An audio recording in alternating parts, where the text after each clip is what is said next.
దేవుని నామానికి మహిమ కలుగునుగాక.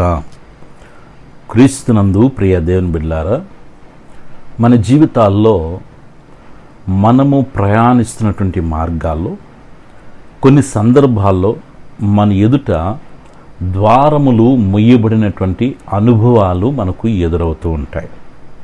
అంటే కొన్ని డోర్స్ క్లోజ్ అవటం,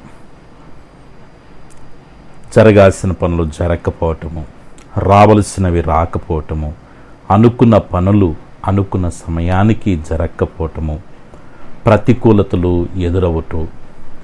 మనం ఎంతగానో ప్రయత్నించి ఉంటాం.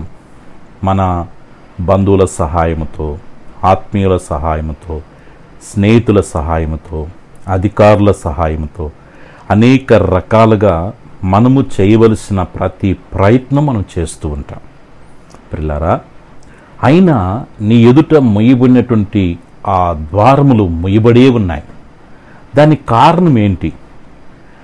ఆ ద్వారములు తెరవబడాలంటే నువ్వు అనుకున్న పనులు, అనుకున్న కార్యాలు అనుకున్న రీతిలో జరగాలి అని అంటే మనం ఏం చేయాలి? దేవుని వాక్యము ఈ రీతిగా సెలవిస్తుంది. సామెతల గ్రంథము 3వ అధ్యాయము 6వ వచనములో చెప్పబడిన రీతిగా, నీ ప్రవర్తన అంతటి యందు ఆయన అధికారమునకు ఒప్పుకొనుము, అప్పుడు ఆయన నీ త్రోవలను సరళము చేయును. ఆమేన్. పిల్లారా, గమనిస్తున్నారా? దేవుని వాక్యం మనకు ఏమని జ్ఞాపకం చేస్తూ ఉందో.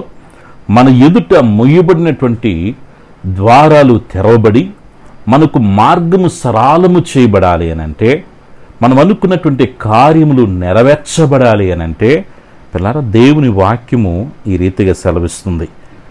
మన ప్రవర్తన అంతటి యందు ఆయన అధికారమునకు మనం ఒప్పుకోవాలి. పిల్లారా, నీ జీవితం మీద సర్వాధికారాలు దేవునికి ఉన్నవని నువ్వు ఎప్పుడైతే ఒప్పుకొని, పిల్లారా, మన జీవితాలను దేవునికి ప్రీతికరముగా మలుచుకుంటామో అప్పుడు ఆయన నీ త్రోవలను సరళము చేస్తాడు. నువ్వు అనుకోవచ్చు, నా జీవితం దేవునికి ప్రీతికరముగా ఉందిగా, నేను దేవుని ప్రార్థిస్తున్నాను, దేవుని అనుసరిస్తున్నాను, దేవుని మార్గములో ఉన్నాను, మరి నాకెందుకు కార్యాలు జరగటం లేదు, నాకెందుకు పనులు జరగటం లేదు, నేను అనుకున్నవి ఎందుకు నెరవేర్చబడటం లేదు అనే ఒక ఆలోచన, దిగులు, భయము, నిస్సహాయత ఒక్కొక్కసారి మనల్ని చాలా రకాలుగా కృంగదీస్తూ ఉంటుంది. పిల్లారా, నువ్వు ఏ విధమైనటువంటి నిరుత్సాహానికి గురవలసిన పని లేదు. ఏ డోర్ అయినా మూయబడినప్పుడు అది ఎప్పుడో ఒకసారి ఖచ్చితముగా తెరుచుకుంటుంది. మూయబడిన ద్వారములు అలాగే శాశ్వతముగా మూయబడవు. ఏదో ఒక సమయంలో ఖచ్చితముగా ఆ తలుపులు తెరవబడతాయి.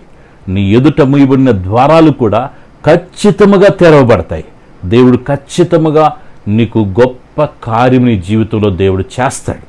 ఆయనకు అసాధ్యమైంది ఏది లేదు పిల్లారా. అయితే నీ వంతు నువ్వు ఎన్నో ప్రయత్నాలు చేశావు.